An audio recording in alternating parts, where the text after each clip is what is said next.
Hello fellas, hello everyone, and welcome back to another D&D video, where today we're going to be talking about the College of Lore Bard. Now, Bard is certainly a fan favorite, I think. I know that there's many people who enjoy playing a Bard, and many more who enjoy playing with a Bard. And it sort of has become a very enigmatic class. You look at tons of different media, you see so many bards, and you always hear about the bard. But me personally, I don't know if I'm necessarily the biggest fan of bard, which is kind of funny because this is actually one of the videos I'd say I'm quite qualified to talk about. I played a bard up to about 15th level. In a campaign quite a while ago. It was a lore bard as well, so extra points there. And while this was in the 2014 rule set, I'm pretty familiar with bard as a whole. It's a very good, supporting class. I think very rarely will you find bards, being the big blasters, but in just about every other circumstance, they very much shine. Naturally they're good with exploration with, a few of their spells, and I would say they're pretty much unmatched in social encounters.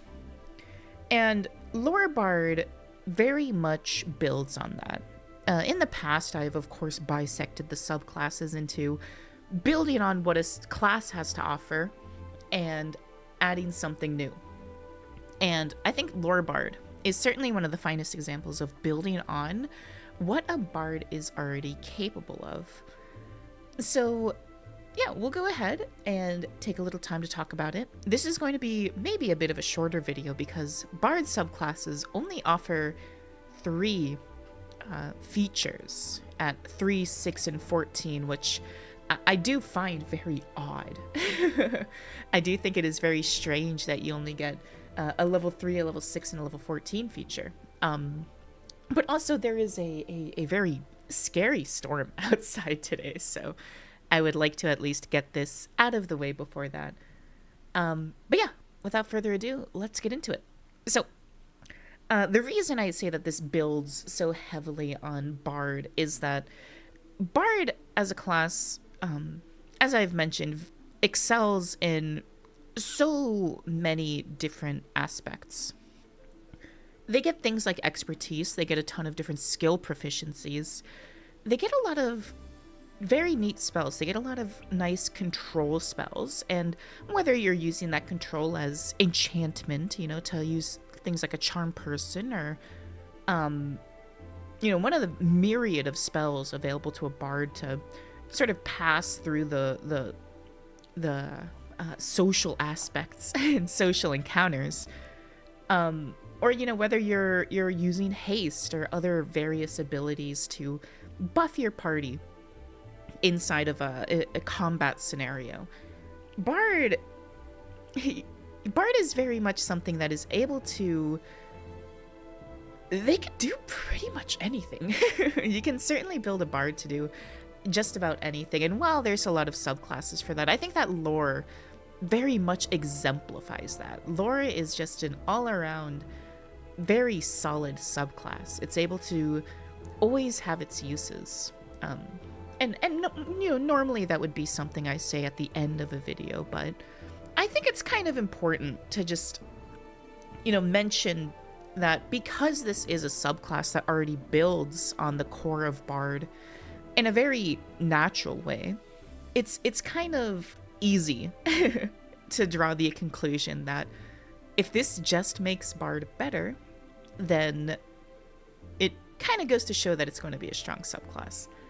Now, that isn't without its drawbacks, and I say drawbacks in the sense of moving from 2014 to 2024, there is a small little change in the wording on one of these abilities, and if you know it by now, feel free to comment and let me know your thoughts about it. Gotta work on the engagement.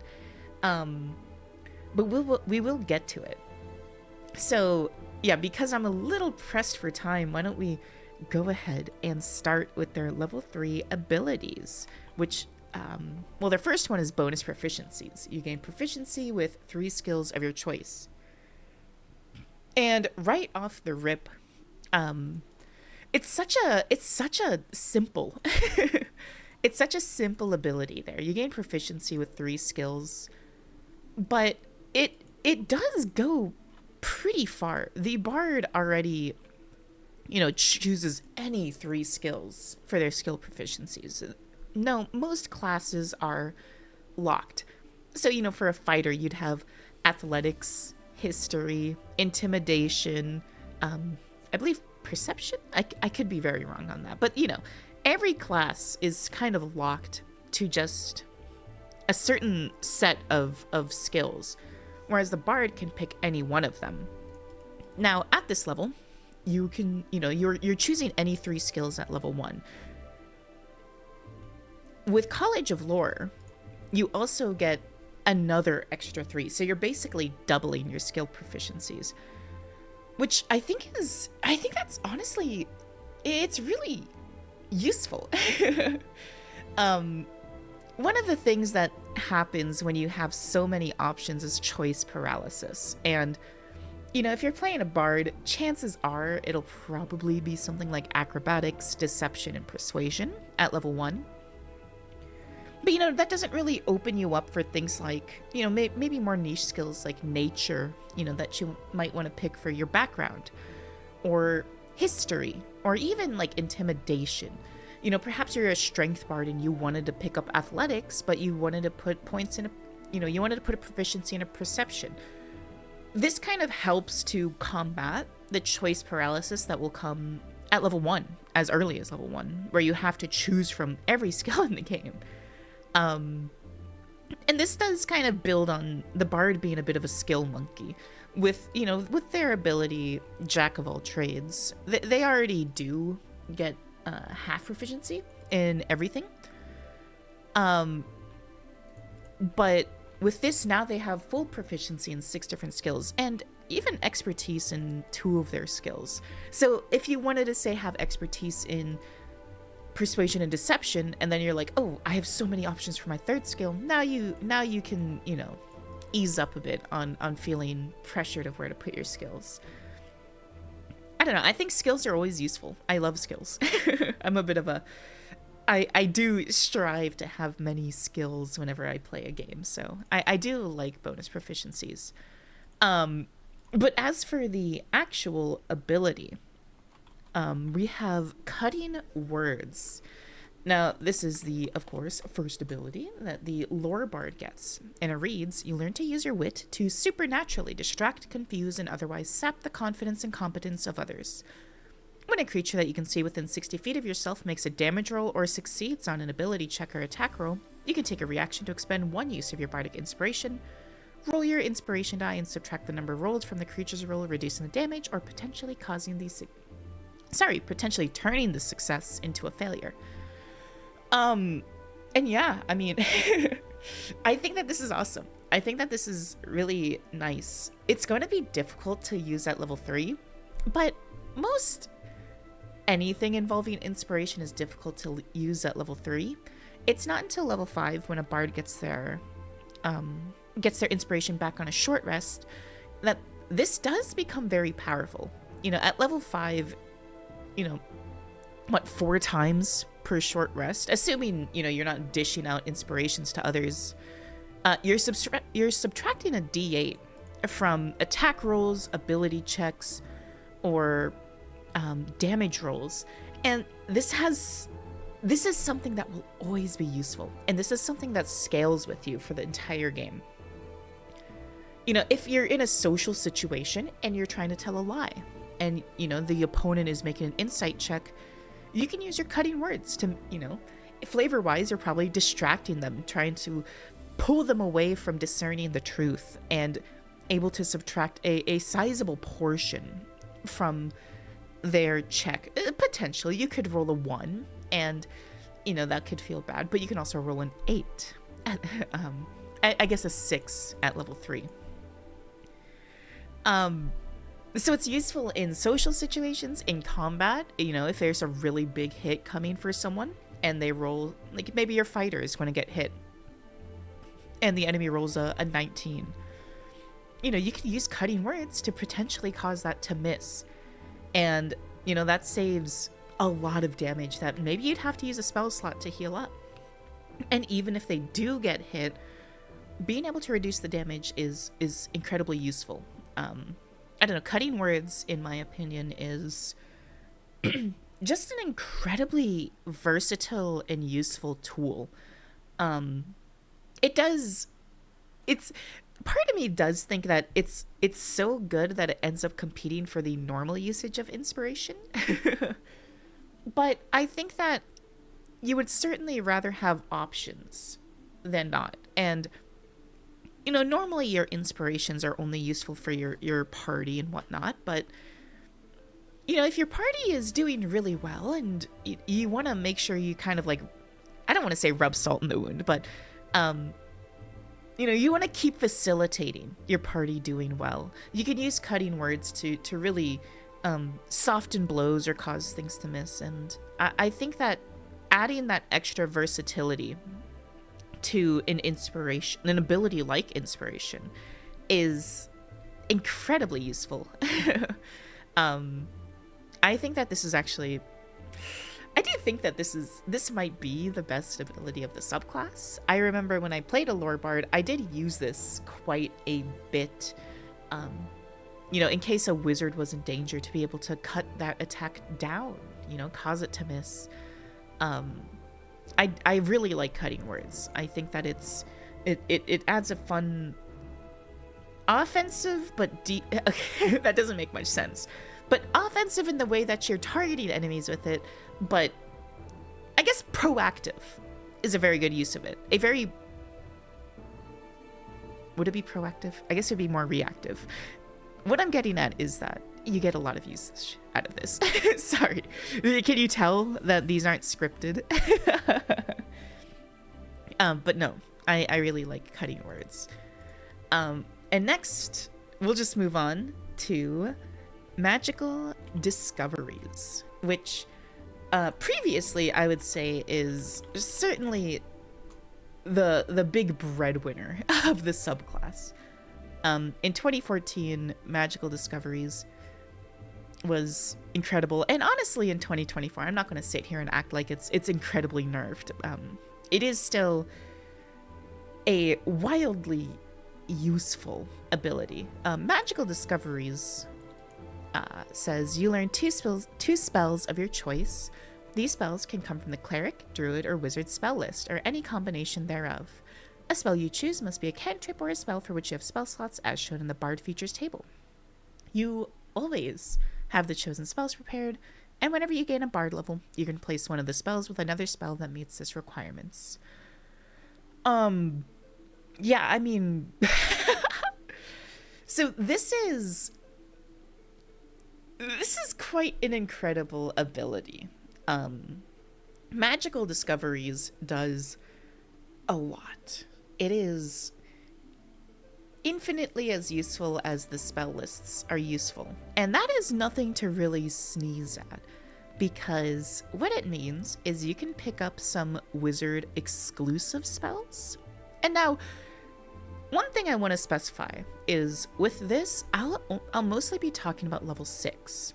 The base bard does get magical secrets at level 10, which lets them choose. Basically, it gives this ability again.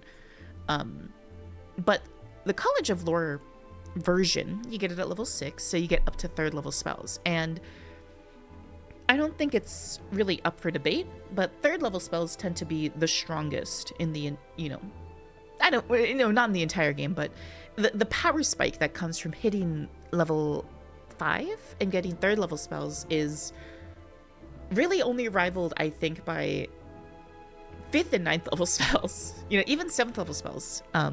You're going from something like a shatter targeting con saves for 3d8 all the way up to all of a sudden you're throwing fireballs for 8d6. It's such a huge power spike, that level 5. And now you're basically able to choose from any of these spells on the core lists: Cleric, Druid, Wizard, the other full casters. And it just gives you innumerable amounts of options. You can combine spells from the spell list that normally you would have to synergize with your pals.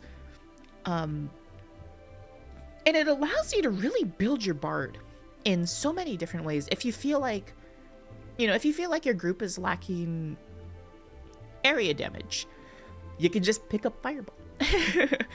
If you feel like your group is taking so much damage and needs healing, you can take Aura of Vitality from Cleric. You can take Prayer of Healing from Cleric, which, gives a short rest, which is really, really strong. You can take things like Plant Growth from Druid to slow down your enemies, and then also, stack that with maybe another spell you're going to grab from the Wizard spell list or the Cleric spell list. It's really... I can't sit here and really go through every single thing you could do, because the possibilities are endless. It really is endless, and especially the fact that you can replace these spells as you level up. So let's say I don't know, I just think it's so incredibly versatile and useful, and you will always, like, Magical Discoveries just turns you into such a better spellcaster. You can take Counterspell as a bard. You can take, I don't know. It's hard. It's hard to really, from the top of the noggin, list off how good everything is, and how useful it all is. Now, the one thing I can do is tell you what you can't have, because in the change from 2014 to 2024, it has been restricted to the Cleric, Druid, and Wizard spell list. Now, not included in there is Warlock, Paladin, and Ranger. And I actually prepared for Paladin and Ranger, but I forgot about Warlock. So that does mean things like no Eldritch Blast, no... I almost said Arms of Ahriman. I'm sorry, I've been playing too much Vampire the Masquerade. Arms of Hadar. Armor of Agathis, Hellish Rebuke. These are just off the top of the head. There's definitely a lot more. But I did compile a little list here of the spells that you won't be able to get from Paladin or Ranger. These are exclusive to those subclasses. And I put stars next to some of the more important one. The number of stars doesn't really matter. I kind of just wanted to make them feel important.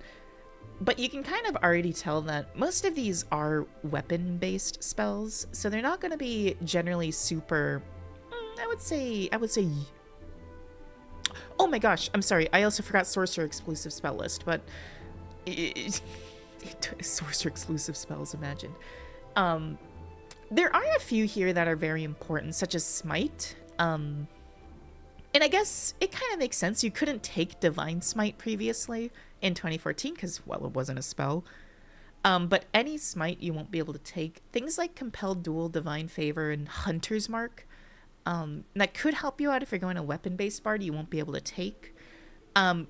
Truthfully, I do think that two of the biggest ones, though, are Find Steed and Crusader's Mantle. I know Find Steed was pretty up there in what people would like to have taken in 2014. But since it is a Paladin exclusive spell, it is no longer able to be grabbed with Magical Discoveries, which is a bit of a shame. I think that there is certainly some fun things that you could do with having your steed as a bard.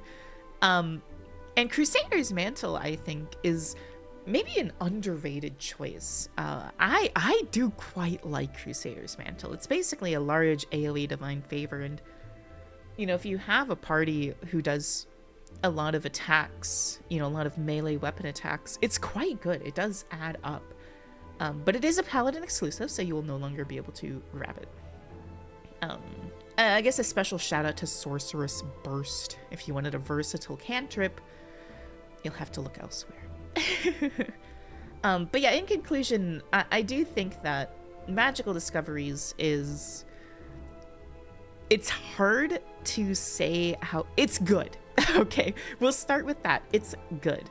And its versatility can change it from something that it's adding a little extra utility to your party to you are filling a niche that your party does not have and needs. You know, you can take things like Pass Without a Trace. You can take things, I don't know. It's really endless. It's endless how useful Magical Discoveries is. Magical Discoveries and Cutting Words and getting those within the first 6 levels of a campaign is really subclass defining. Like, I think that if you look at the power level of subclasses, this is very, very strong. Like, these 2 features are incredible. And one thing worth noting that I did forget to mention is that the requirements here for choosing another spell is simply that it comes from these spells lists and that it's a spell of which you have spell slots. So as you level up, you're not necessarily gated to just 3rd level spells. You can end up grabbing higher level spells. You can grab Wish if you want with Magical Discoveries. You can already do that with Magical Secrets, but now you can do it with your subclass. Your subclass. So, yeah, I think that these 2 abilities are really just so incredible. And maybe this is why Bard only gets 3 abilities from their subclass. Because these 3 abilities are, or these 2, just these 2 are so incredibly useful and game-changing, really, I would say. But on that note, why don't we move on to level 14, Peerless Skill. When you make an ability check or attack roll and fail, you can spend 1 use of your Bardic Inspiration, roll the Bardic Inspiration die and add the number to the d20, potentially turning a failure into a success. On a failure, the Bardic Inspiration isn't expended. You can inspire yourself. I don't know, this is such a simple ability. It really is. And I mean, it's useful.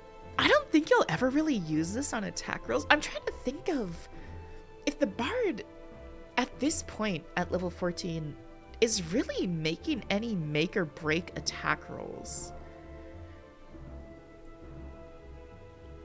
You know, I'm thinking of like off the top of my head, you know, attack rolls that are extremely important. I suppose if you know, Magical Secrets for, gosh, I'm trying to think of a really strong attack roll spell off the top of my head.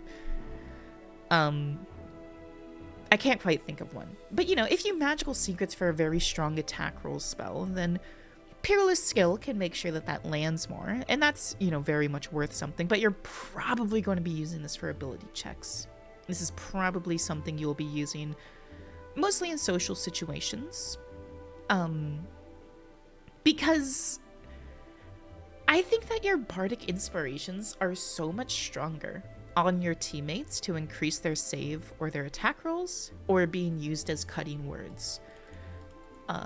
Which is why I say Peerless Skill is almost entirely within a social scenario. There are niche uses where you will want to buff your own attack roll, but I think that as a bard, you're generally going to be targeting saves a lot more rather than attack rolls. And you will want to be using your inspirations for things like cutting words, for things like, you know, Bardic Inspiration. You're not going to really be using it for yourself. One thing worth noting is that when you do use these in social situations, you can, you know, and we'll go back to the example of deception versus insight. You can buff your own deception, which you probably won't need at this level. While also debuffing your opponent's insight. Realistically, I do think that this finds a lot of use for skills you don't have proficiency in. You know, at level 14, your Bardic die is a D10, and the next level it's a D12. So, you know, let's say you make a history check and the DC is a 20 and you roll, you roll a 13. And this is kind of where it's nice and useful, because if you roll 7 or higher, you succeed and you get the knowledge. If you roll 6 or lower, you fail, but you don't spend the inspiration. So it's never really a complete feels bad moment. But yeah, I don't know. Peerless Skill is, again, it just makes the bard better at what the bard does. Especially because, at that level, you were what? I mean, level 14 is a +4 proficiency bonus, +5, I think, next level. So, you're still getting a +2 to all of your skills, and just putting this on top of that is pretty good. I guess if you guys know of better uses of Peerless Skill, feel free to let me know, but it just feels like one of those things that you would never use in combat because you have many better uses for your inspiration.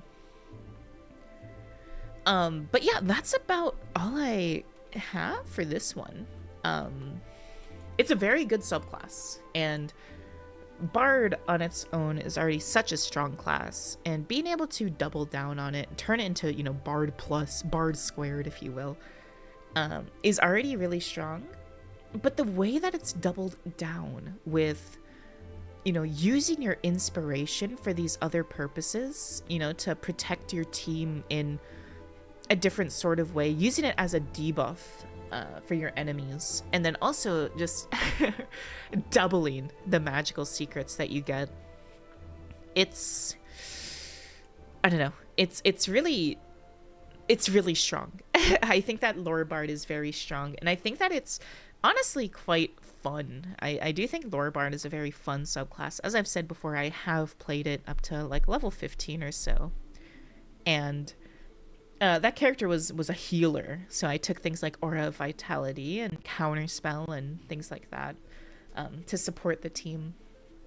But yeah, I would say if you really, really, really like base Bard and you don't really want to go a Martialist like Valor, you don't really want to go Glamour, because Glamour is, I don't know, Glamour's cool, but and you don't want to go College of Dance. College of Lore, I think, is just such an all-around really solid subclass.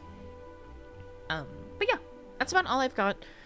I hope you enjoyed. If you're gonna play a bard, maybe let me know what kind of bard you'd want to play. If you were to play a lore bard, how would your character plumb the depths of magical knowledge? But I hope you guys enjoyed. Thank you for watching, and if you have any suggestions, let me know, and I'll see you again next week. Okay, bye everyone. Bye.